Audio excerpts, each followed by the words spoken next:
Perkenalkan, nama saya Marsha Bilkis Naswa dari Prodi TRPL, Angkatan 23, kelas A. Di sini saya akan mencoba untuk mendemonstrasikan dan menjelaskan kode yang telah saya buat. Di sini saya membuat proyek tampilan m-banking untuk Bank BNI. Ini adalah tampilannya.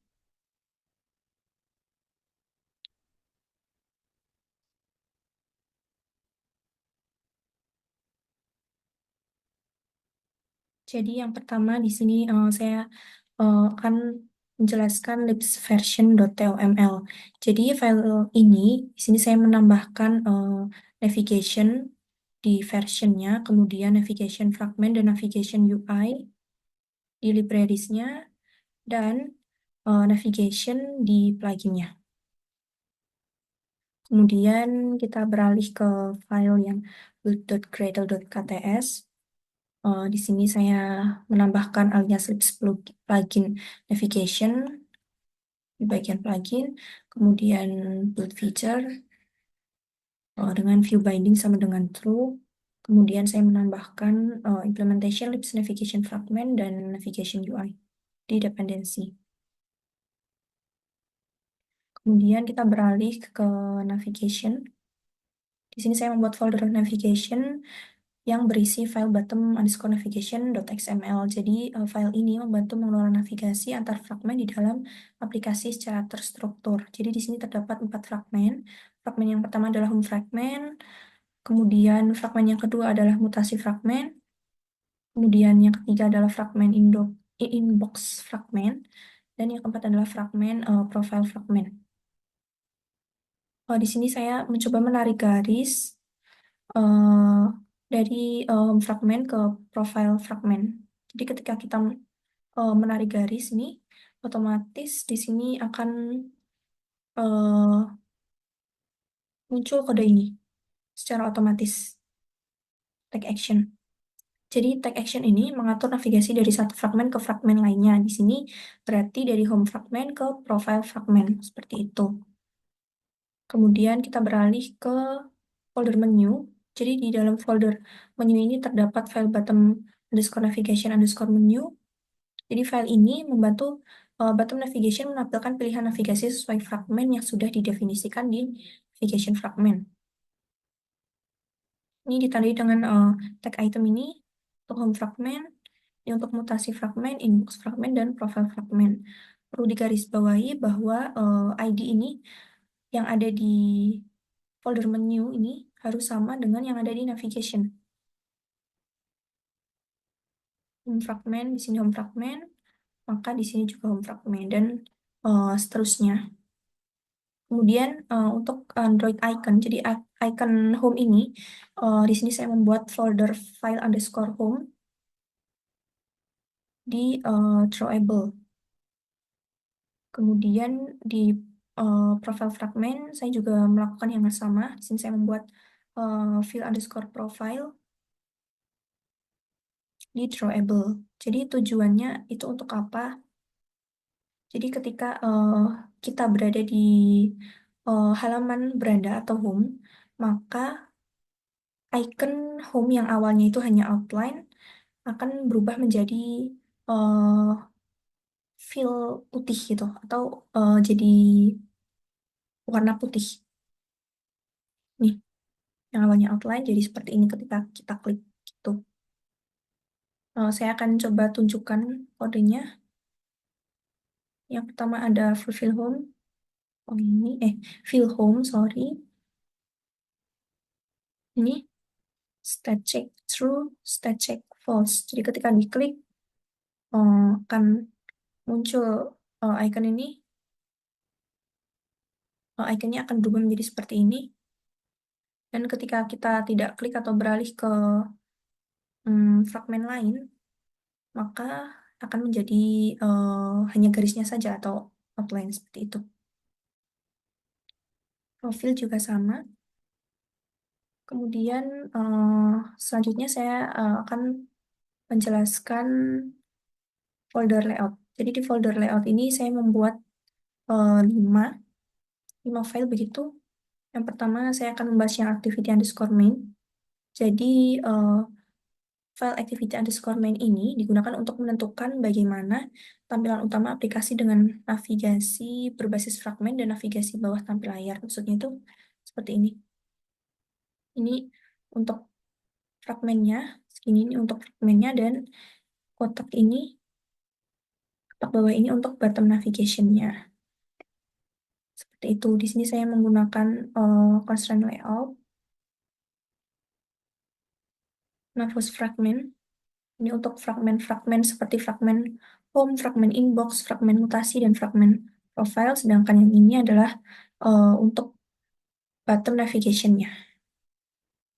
Kemudian kita beralih ke file yang kedua, yaitu fragment underscore home.xml. Jadi file ini mendefinisikan layout utama untuk fragment home dan menggunakan constraint layout sebagai rootnya. Nah,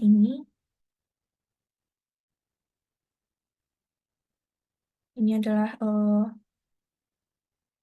code untuk menampilkan tulisan ini, selamat malam. Kemudian di sini tag image view ini untuk gambar logo BNI, kemudian ini untuk saldo, kemudian ini divider atau garis pembatas warna oranye yang ada di bawah saldo, dan ini divider yang warna hitam. Kemudian di sini saya menggunakan widget card view untuk menampung ini nama username, nama user, kemudian icon copy, kemudian akunnya, account, kemudian saldo value, dan button tarik tunai serta store tunai. Kemudian di bawah card view tadi, di sini terdapat teks shortcut kamu, dan di bawah ini terdapat shortcut section yang menggunakan widget juga. Di dalam widget ini ada 4 section. Section yang pertama untuk transfer uang, yang ini section untuk virtual account, ini untuk pulsa data, dan ini untuk yang menu lengkap.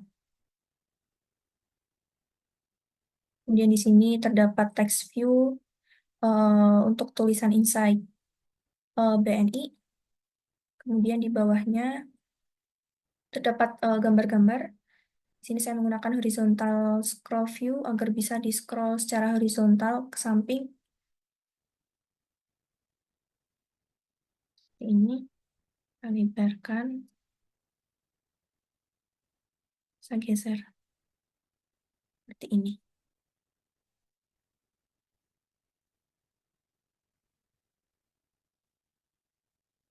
Kemudian selanjutnya saya akan beralih ke file yang ketiga, yaitu fragment underscore inbox.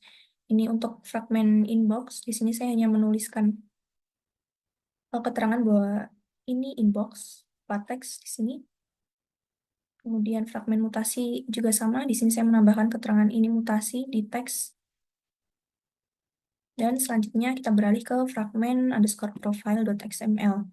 Jadi ini adalah file XML yang mendefinisikan layout fragment profile. Di sini saya menggunakan constraint layout. Ini untuk teks profilnya, kemudian ini untuk image view-nya, kemudian ini untuk text view, nama dari user, dan ini adalah jenis kelaminnya. Kemudian di sini saya membuat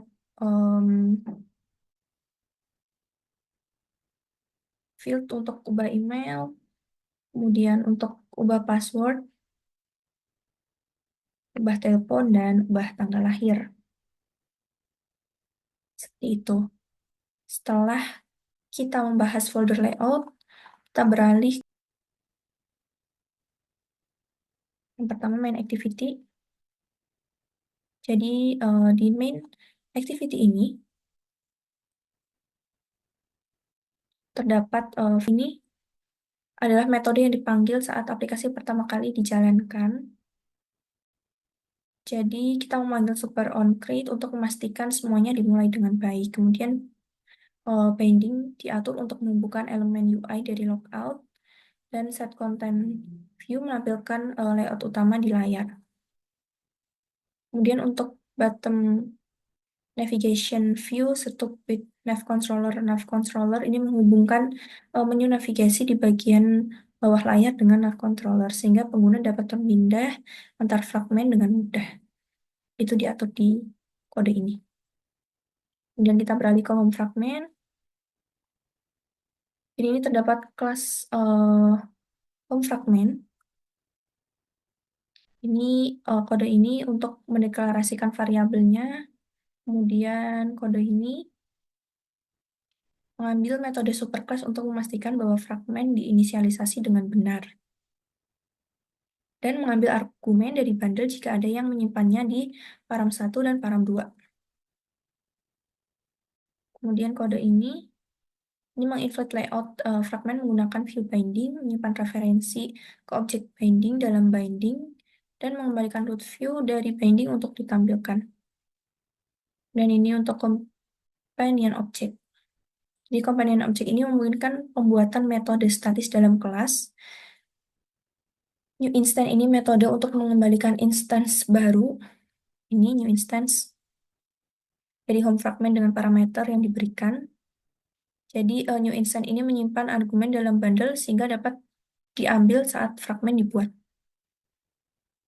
Kemudian kita beralih ke inbox fragment. Sebenarnya saya tidak mengubah apapun di inbox fragment.